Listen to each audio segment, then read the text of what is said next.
तो पिछली बार हमने प्रकाश के बारे में थोड़ी बातें की थी और आपको वो फिनोमेना सब याद दिलाए थे जो आप पहले से जानते ही हैं। लाइट जो है, प्रकाश जो है सीधी रेखा में चलता है, समतल दर्पण से परावर्तित होता है, प्रिज्म से अपवर्तित होता है, या पानी की सतह पर या शीशे के सतह पर पड़े तो मुड़ जाता है, अगर तिरछा पड़े तो। ये सब चीज़ें आपने देखी। डिफ्रैक्शन की बात हमने की थी। हमारे पास एक ग्रेटिंग था, ऐसा ग्रेटिंग था ये, और इसमें से जब हमने ग्रीन लाइट डाली थी तो आपने देखा था कि इधर कई सारे अलग अलग दिशाओं में वो बीम स्प्लिट हो गई थी। तो जो एक तरंग का प्रारूप है, जो प्रकाश है वो तरंग की गति से चलता है ऐसा कहते हैं। प्रकाश खुद एक तरंग है ऐसा कहते हैं, वेव मोशन है। तो वो वेव कैरेक्टर यहाँ से पता चलता है कि हाँ, जब हम ग्रेटिंग से निकालते हैं तो फिर अलग अलग दिशाओं में जाता है। ये सब चर्चाएं हमने की।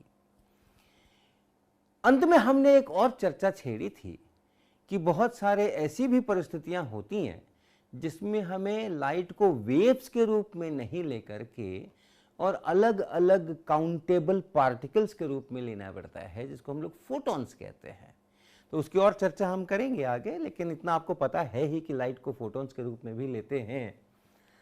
और तब हमने एक प्रश्न उठाया था कि जब पानी की सतह पर एक बीम, प्रकाश की एक बीम तिरछी पड़े और उसका कुछ हिस्सा अंदर चला जाए पानी में और कुछ हिस्सा परावर्तित हो जाए, ऐसा मैंने आपको दिखाया था, तो वैसी हालत में फोटोन पिक्चर में हम इसको कैसे डिस्क्राइब करेंगे।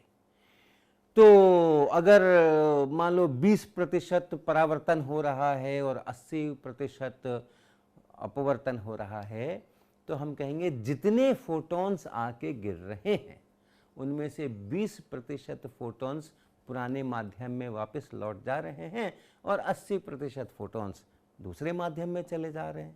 ये तो ठीक है, बड़ी अच्छी बात। लेकिन अगर हम किसी खास फोटोन के बारे में पूछें जो आ रहा है, इस फोटोन का क्या होगा, पानी की सतह पे गिरने के बाद ये परावर्तित होगा या अपवर्तित होगा, तो हमारे थियोरीज के अंदर में इस प्रश्न के लिए उत्तर नहीं है। हमारी थियोरीज, हमारे सिद्धांत इसी तरह से बनाए गए हैं और तभी काम चलता है। हम बनाने वाले हम कोई नहीं होते हैं, जैसी प्रकृति है उसी को डिस्क्राइब करने के लिए हम ये रूल्स बनाते हैं। तो जो ये रूल्स हैं, जिसको हम क्वांटम मैकेनिक्स कहते हैं, क्वांटम फिजिक्स कहते हैं, उसमें इस बात के लिए कोई भी व्यवस्था नहीं है कि अगर कोई फोटोन आ रहा है और पानी की सतह पे पड़ रहा है तो वो परावर्तित होने वाला है कि अपवर्तित होने वाला है, इसकी कोई जानकारी नहीं है। हमारी थ्योरी सिर्फ ये बताएंगी कि 20% संभावना है कि ये रिफ्लेक्ट हो जाए, परावर्तित हो जाए, और 80% संभावना है कि ये पानी के अंदर चला जाए। थ्योरीज का काम इन प्रोबेबिलिटीज को कैलकुलेट करना है और बताना है। तो जब हम बहुत सारे फोटॉन्स के साथ काम करते हैं, बीम आ रही है, बहुत सारे फोटॉन्स हैं, थोड़े से समय के लिए भी अगर हम देखते हैं तो बहुत सारे फोटॉन्स देखते हैं, तब वो जो संभावना है वो बिल्कुल विश्वास के साथ आप कह सकते हैं कि हाँ, जो इंटेंसिटी है 20% इधर जाएगी, 80% इधर जाएगी। तो वो हमारी क्वांटम फिजिक्स की थ्योरी बिल्कुल निश्चित रूप से बताएगी कि क्या, कितनी इंटेंसिटी इधर होगी, कितनी इंटेंसिटी उधर होगी। बट फोटोन बाय फोटोन आप पूछोगे तो नहीं, कोई फोटोन उन्हीं परिस्थितियों के अंदर में, आइडेंटिकल परिस्थितियों के अंदर परावर्तित हो जाएगा तो कोई अपवर्तित हो जाएगा। और इसमें से हमने एक सेंटेंस आपको कहा था, identical experiments need not give identical results. उसी प्रयोग को अगर आप बिल्कुल उसी प्रयोग को उन्हीं परिस्थितियों में दोहराते हैं तो जरूरी नहीं है कि आपको वही परिणाम मिले। ये छोटे पार्टिकल्स के लिए ये चीज़ें महत्वपूर्ण हैं। बड़े पार्टिकल्स में फिर चूंकि बहुत सारे इकट्ठे हो जाती हैं चीज़ें, तो ये संभावनाएं जो हैं वो निश्चितता में बदलती है। तो आज हम चर्चा करेंगे ये फोटोन का जो पिक्चर है, ये शुरुआत कैसे हुई और किस प्रकार से लाइट को केवल वेव्स मानने से क्या गड़बड़ियां उत्पन्न हुई या क्या कठिनाइयां आई, इसकी थोड़ी एक ऐतिहासिक पृष्ठभूमि हम आपको देने की कोशिश करेंगे। तो हम बात करेंगे 19वीं शताब्दी के उत्तरार्ध की, second half of 19th century, यानी 1850 ईस्वी से लेकर के 1900 के बीच के अंदर में।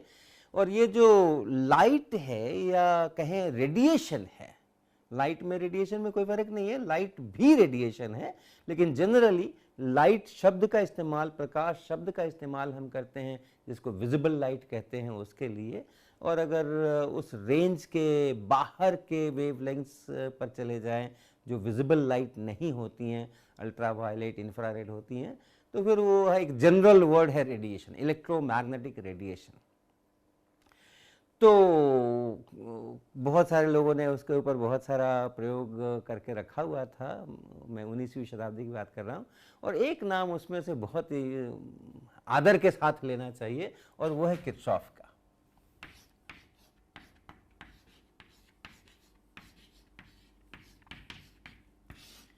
इन्होंने इलेक्ट्रोमैग्नेटिक रेडिएशन के ऊपर काफ़ी सारे स्टडीज़ किए, काफ़ी सारे एक्सपेरिमेंट्स किए, काफ़ी सारी थियोरीज भी करी, और बड़े अच्छे अच्छे उन्होंने परिणाम निकाले हैं। उनमें ज़्यादा चर्चा नहीं करूँगा उनका, लेकिन एक जो बहुत महत्वपूर्ण बात निकल करके आई है इनके स्टडीज़ में से, कि हर एक वस्तु हर एक समय हर एक टेम्परेचर पे अपनी सतह से ये रेडिएशन एमिट करती है, और जो है रेडिएशन वो उसके ऊपर पड़ता है, उसको वो एब्जॉर्ब करती है।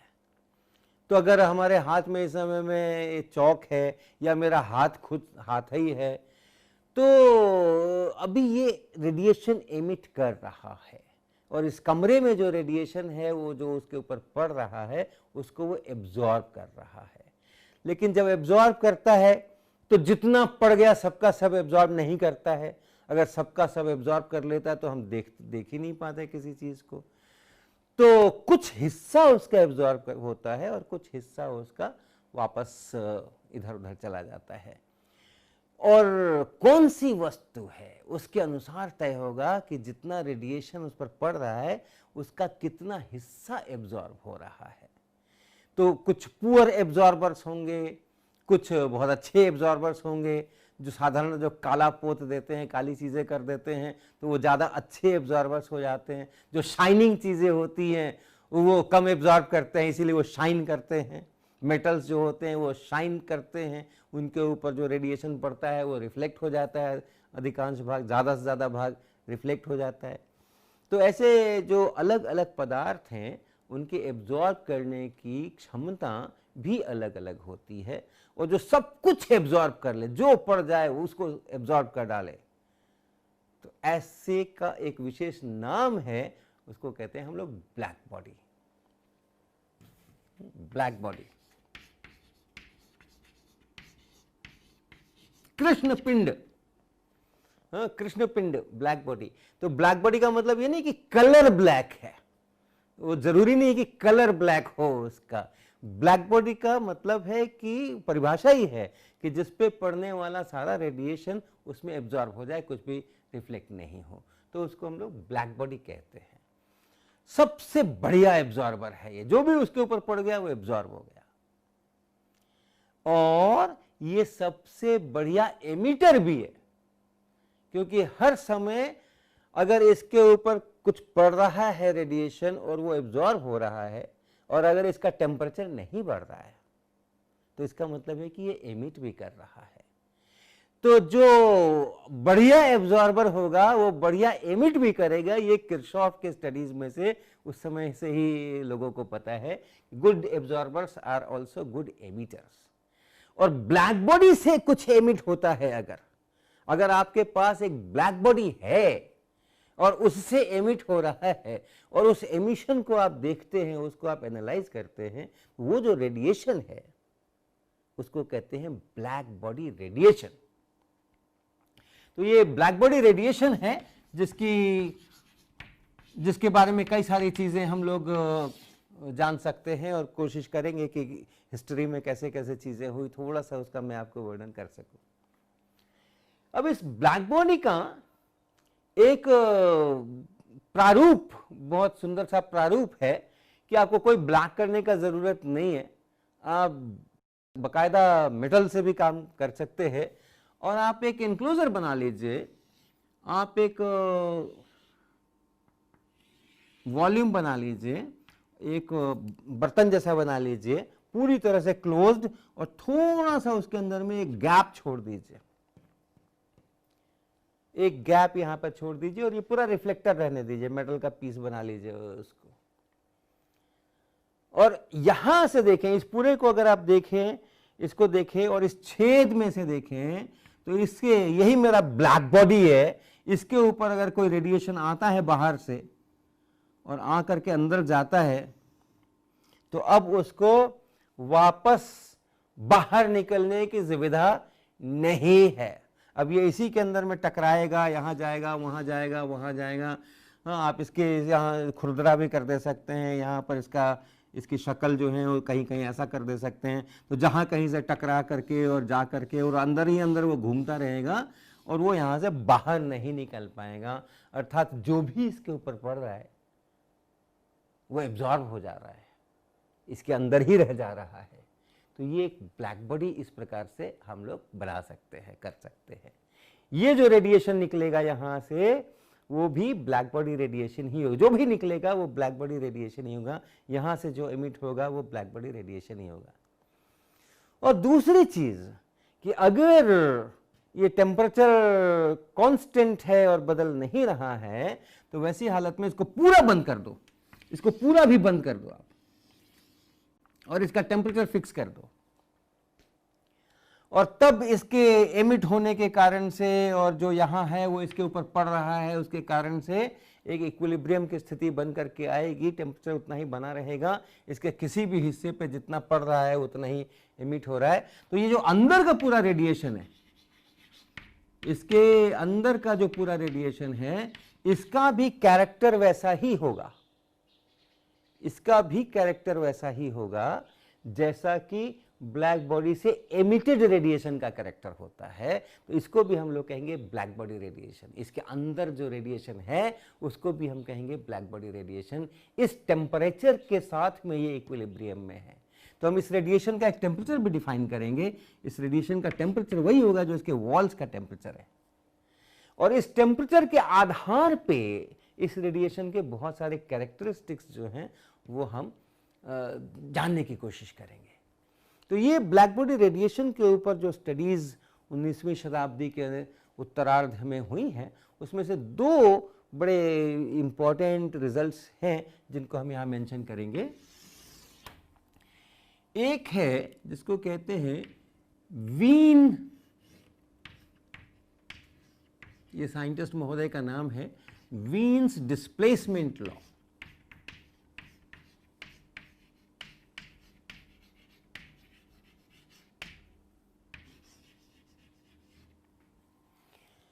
ये क्या है, इसको बताने के पहले हम आपको एक छोटा सा एक बल्ब जला करके दिखाएंगे, उसके बाद फिर हम वापस यहाँ पर आते हैं। तो यहाँ पे आप देख रहे हैं ये एक बल्ब है 100 वाट का 230 वोल्ट्स के लिए, और इसको हमने एक इस वेरिएक से जोड़ा हुआ है। ये वेरिएक वास्तव में हमारी जो मेन से सप्लाई आती है 230 वोल्ट की, उसको यहाँ से रेगुलेट कर सकते हैं, कम या ज़्यादा कर सकते हैं इस नॉब को घुमा करके। तो अभी शुरू में हमने इसको 0 वोल्ट रखा हुआ है और ये बल्ब बिल्कुल जैसा बाहर रहता है वैसा ही है, और हम धीरे धीरे इसका वोल्टेज बढ़ाएंगे इस वेरिएक की सहायता से। और आप देखिए कि इस बल्ब का फिलामेंट है वो कैसे अपना रंग बदलता है। तो सबसे पहले आप, मैं 0 पर हूँ अभी, और आप देखिए मैं इसका वोल्टेज बढ़ा रहा हूँ। अभी मैंने इसको 20 वोल्ट कर दिया है। क्या आपको इसके फिलामेंट में कोई रंग दिखाई पड़ रहा है? नहीं पड़ रहा होगा। तो क्या इसमें से कुछ एमिशन एक्स्ट्रा नहीं हो रहा है? ज़रूर हो रहा है, क्योंकि 20 वोल्ट जब मैंने लगाया है तो उतना करंट तो जाएगा, और जब करंट जाएगा तो उसका जो फिलामेंट है वो गर्म भी होगा, और गर्म होगा तो वो एक्स्ट्रा रेडिएशन तो करेगा। तो अभी भी इसका रेडिएशन हो रहा है, लेकिन कलर नहीं दिखने का मतलब है कि ये रेडिएशन विजिबल लाइट के रेंज को टच नहीं कर रहा है। सारा का सारा रेडिएशन इसका इंफ्रारेड में ही हो रहा है। अब मैं वोल्टेज बढ़ाता हूँ, ये 20 था, अब मैंने इसको थोड़ा सा और बढ़ाया और ये देखिए अभी इस समय में ये करीबन 24 वोल्ट है, ये 24 वोल्ट है और आपको इसका फिलामेंट अब दिख रहा होगा और उसका कलर होगा लाल। अगर कैमरा और कंप्यूटर सही रंग आप तक पहुंचा पा रहे होंगे तो ये लाल होगा, क्योंकि मुझे तो ये लाल दिख रहा है। और आप देखिए मैं और वोल्टेज बढ़ा रहा हूं, यानी इसका टेम्परेचर बढ़ा रहा हूं। ज़्यादा वोल्टेज यानी ज़्यादा करंट यानी ज़्यादा टेम्परेचर फिलामेंट का, और फिलामेंट का टेम्परेचर बढ़ने से उसके कलर पर कैसा प्रभाव होता है उसको आप देखिए। अभी हमने इसको बढ़ा करके और कुछ 40 कर दिया है, और पहले जैसा रेड था शायद अब आपको वैसा रेड नहीं देख के थोड़ा ऑरेंजिश दिख रहा होगा। ब्राइटनेस बढ़ी है वो तो ठीक है, लेकिन कलर पर ध्यान दीजिएगा। और भी बढ़ाते हैं हम इसको, 40 से बढ़ा करके हमने ये 50 किया। आप देखिए इसका ऑरेंजिश जो है वो कुछ येलोइश की तरफ बढ़ रहा है।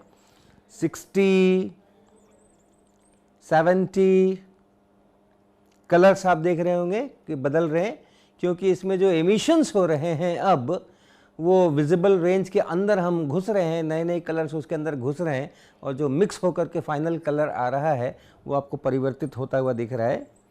ये 80 अभी धीरे धीरे वाइटिश की तरफ बढ़ रहा है। ये अभी ये 90 के ऊपर है, 90 वोल्ट्स अप्लाइड है इस 100 वाट के बल्ब पर। 230 की जगह पे ध्यान रखिएगा, फुल ग्लो नहीं है ये 100 है और ये 110 है, और अब आपको लग रहा होगा कि बिल्कुल वाइट है। इससे आगे बढ़ाने पर भी आपको वाइट ही नज़र आने वाला है, इसलिए इसके आगे मैं नहीं बढ़ा रहा हूँ। तो इसको आप ध्यान में रखिएगा कि जब कम टेम्परेचर फिलामेंट का होता है, यानी कम वोल्टेज जिस समय हम देते हैं उस समय रेड शुरू होता है, और उससे भी कम वोल्टेज देते हैं तो कुछ भी शुरू नहीं होता है, कुछ भी दिखता नहीं है, पहले ही जैसा रहता है। और हम टेम्परेचर बढ़ाते जाते हैं तो धीरे धीरे ये ऑरेंजिश, येलोइश और फिर वाइटिश ऐसे होने लगता है। तो इस रंग परिवर्तन को समझने के लिए हम यहाँ पे पहले एक प्लॉट करते हैं। इस तरफ हम वेवलेंथ लेते हैं और इस तरफ हम इंटेंसिटी लेते हैं, और यहाँ कुछ लेते हैं जिसको हम यू लैम्डा कहेंगे। ये इंटेंसिटी से रिलेटेड है, हम आपको बाद में इसके बारे में बताते हैं। और कुछ 400 700 नैनोमीटर यहाँ कहीं होंगे।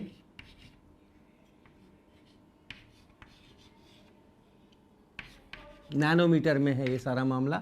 ये विजिबल रेंज है, 400 से 700 नैनोमीटर वेवलेंथ, ये विजिबल रेंज है। इसी के अंदर में 700 के आसपास होंगे तो रेड होगा, और थोड़ा कम होंगे तो ऑरेंज होगा, और थोड़ा कम होंगे तो जो विबग्योर के सारे ग्रीन ब्लू सब हैं वो सब इतनी दूर के अंदर में आएंगे। सबसे किनारे इधर में वॉयलेट, इस प्रकार के ये वेवलेंथ्स के कलर्स के रिश्ते आप जानते हैं। तो जब टेम्परेचर कम था बल्ब के फिलामेंट का और वो बिल्कुल ग्लो नहीं कर रहा था, हमने 20 वोल्ट दिया था या 10 वोल्ट दिया था या कोई भी वोल्ट नहीं दिया था, उस समय भी एमिशन हो रहा था। वो कैसा एमिशन था? यहाँ इंटेंसिटी ऑलमोस्ट 0.0000000 और फिर यहाँ जा करके कहीं इस वेवलेंथ के ऊपर कुछ एमिट हो रहा होगा। इस वेवलेंथ में कुछ एमिट हो रहा होगा और हमें ग्लो करता हुआ नहीं दिख रहा था, क्योंकि हम सिर्फ इन वेवलेंथ को की सहायता से देखते हैं। हमने 20 वोल्ट से बढ़ाया उसको, और बढ़ाने के बाद उसने रेडिश ग्लो करना शुरू किया। सबसे पहला जब हम बढ़ाते गए तो सबसे पहला ग्लो जो आपको दिखा होगा वो रेड। इसका मतलब है कि ये 700 के आसपास भी अब इंटेंसिटी कुछ ठीक ठाक हो गई है। तो अर्थात ये अगर एक लो टेम्परेचर है, ये 20 वोल्ट के समय का मान लीजिए इस प्रकार का डिस्क्रिप्शन है, तो जिस समय हमने 40 वोल्ट कर दिया और आपको रेड दिखने लग गया, तो इसका मतलब है कि उस समय में जो रेडिएशन है वो कुछ इस प्रकार का हो गया होगा। 40 वोल्ट के समय कुछ इस प्रकार का हो गया होगा। ये रेड थोड़ा सा आ गया है और कोई कलर्स अभी नहीं आए हैं, इसलिए आपको ये ठीक ठाक रेड, डीप रेड ऐसा ये दिखता है।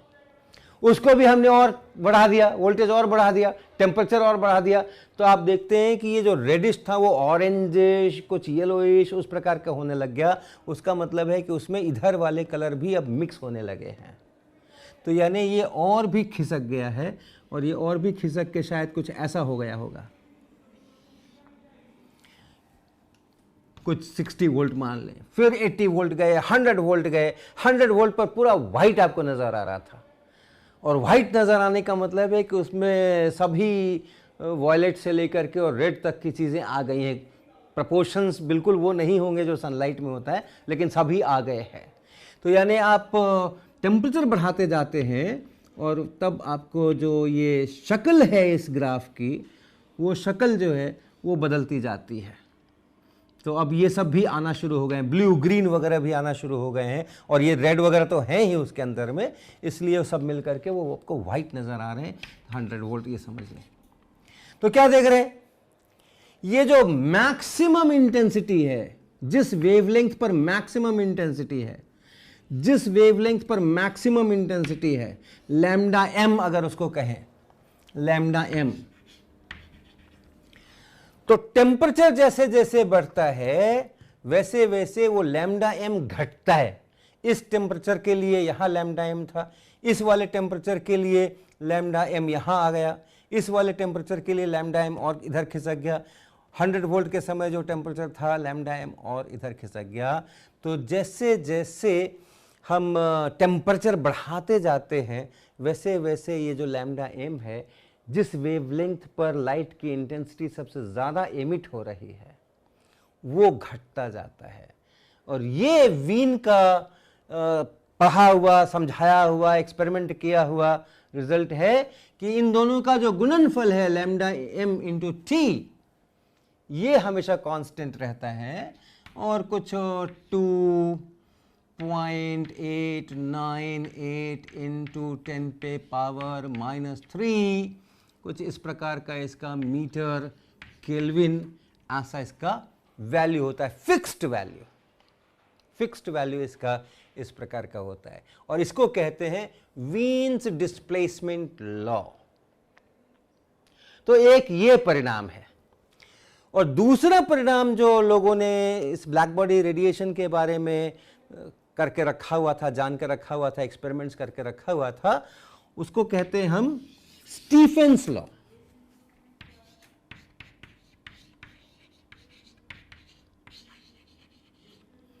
और ये क्या है?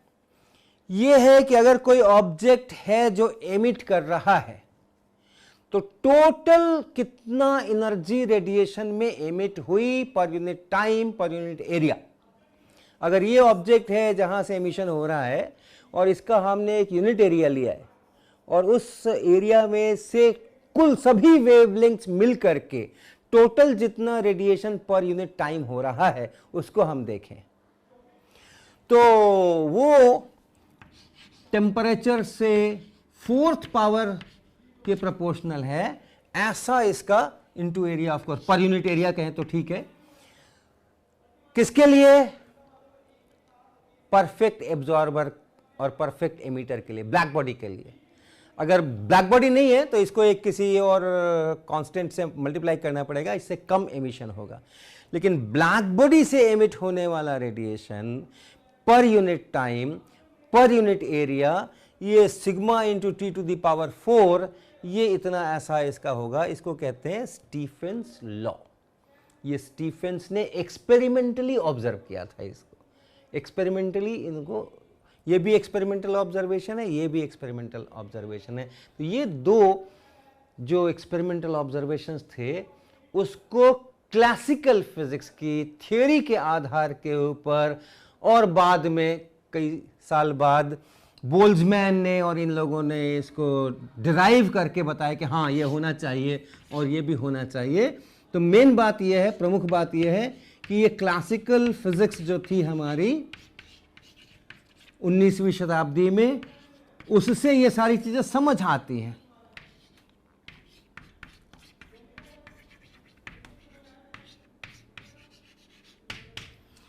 तो यहां हम क्या बात कर रहे हैं? हम उस मैक्सिमम इंटेंसिटी वाले वेवलेंथ की बात कर रहे हैं, इसकी बात कर रहे हैं। यहां हम केवल इसकी बात कर रहे हैं, और यहां हम किसकी बात कर रहे हैं? यहां हम इस पूरे की बात कर रहे हैं, सभी वेवलेंथ्स मिल करके कितना रेडिएशन एमिट हो रहा है और वो टेम्परेचर के साथ में कैसे बदल रहा है। लेकिन अगर हम ये प्रश्न करें कि इसी डिस्ट्रीब्यूशन में, ये जैसे ये डिस्ट्रीब्यूशन है, इसी डिस्ट्रीब्यूशन में इस वेवलेंथ पे कितनी इंटेंसिटी है, कितनी ऊर्जा इस वेवलेंथ में है, इस वेवलेंथ में यहां कितनी है, यहां कितनी है, यहां कितनी है, यहां कितनी है, यानी वेवलेंथ के फंक्शन के रूप में अगर हम पूछें कि ये कहां कितनी हाइट है, तो उसको हम यू लैम्डा लिखते हैं, ये यू लैम्डा। और ये यू लैम्डा क्या है? ये है lambda two lambda plus D lambda, इस रेंज में।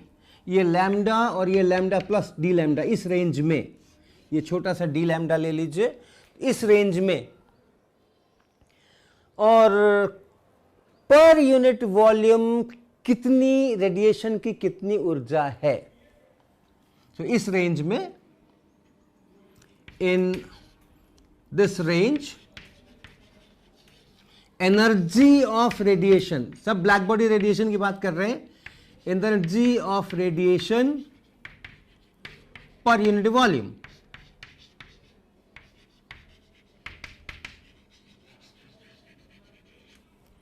इसको कहते हैं हम, इस चीज को कहते हैं हम, इसको हम कहते हैं यू लैम्डा डी लैम्डा, क्योंकि हमने डी लैम्डा का रेंज लिया है। तो जितना बड़ा रेंज लेंगे उतनी ज़्यादा एनर्जी आएगी, तो इसलिए वो डी लैम्डा को हम अलग से लिख रहे हैं। अब इतना सा लैम्डा लेंगे, इतना सा डी लैम्डा लेंगे तो जो एनर्जी आएगी, इससे थोड़ा ज़्यादा डी लैम्डा ले लेंगे तो स्वाभाविक है कि एनर्जी थोड़ी ज़्यादा आ जाएगी। तो इसलिए इसको यू लैम्डा डी लैम्डा लिखते हैं। और ये जो एनर्जी है, इसको आप डी लैम्डा से भाग लगा दो तो वो यू लैम्डा हो गया। यानी लैम्डा वेवलेंथ के आसपास में और इंटेंसिटी कितनी जा रही है, ऊर्जा कितनी जा रही है, उसको ये बताता है। ये जो प्रश्न है, किस वेवलेंथ पे कितनी ऊर्जा, इसका उत्तर क्लासिकल फिजिक्स के पास नहीं है। और अगले लेक्चर में हम चर्चा करेंगे कि क्लासिकल फिजिक्स से इस प्रश्न का उत्तर प्राप्त करने के लिए लोगों ने कैसे कैसे मेहनत की और कैसे अंत में क्लासिकल फिजिक्स में से कुछ हटाकर या उसमें कुछ जोड़कर, उसमें कुछ संशोधन कर, उसमें कुछ चेंजेस ला करके, और इस प्रश्न का उत्तर प्लैंक ने ढूंढा, मैक्स प्लैंक ने ढूंढा।